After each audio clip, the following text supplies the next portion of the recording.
Hello, Chippewa students. This is Molly Holohan, the principal of Chippewa, and I wanted to talk to you just for a couple minutes about some things, some quick reminders as we finish up our last month or so of school. First of all, we need you to wear your masks. Wear them all the time. Wear them over your nose. We wear masks to protect others, and we wear them as an act of kindness. If something happens and your mask slips a little bit or you forget to put it on and an adult asks you to adjust your mask, please do so immediately. You need to wear your mask all the time and it needs to be over your nose.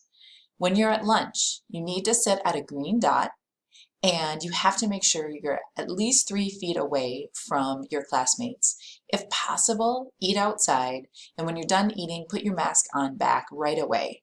Keep following the directions of the supervisors. They really are just working to keep you safe. Please keep socially distanced.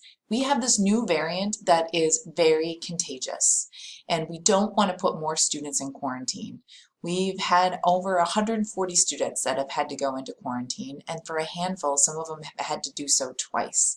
So keep distance. You can use whatever image works for you. If you think about having a pool noodle in between two people, if you think about a charger or a Mustang, both of which are horses, keep a horse distance in between. It's also a charger or a Mustang is a car. So think about keeping a car's distance in between you and your classmates. We really want you to be here and we want you to be healthy. Students, we want to keep our doors open. We don't want to have to shift back into distance learning. We want to limit the number of students who have to go into quarantine. So if you are sick, even a little sick, stay home. It's better safe than sorry. Keep wearing your mask. Wear it all the time, over your nose. Make sure you're staying far apart from classmates and that you're following the adults' instructions. We want you here. We want as many people to be here. We are grateful to have you. Let's finish out strong and safe. Thanks, Chippewa. Have a great day.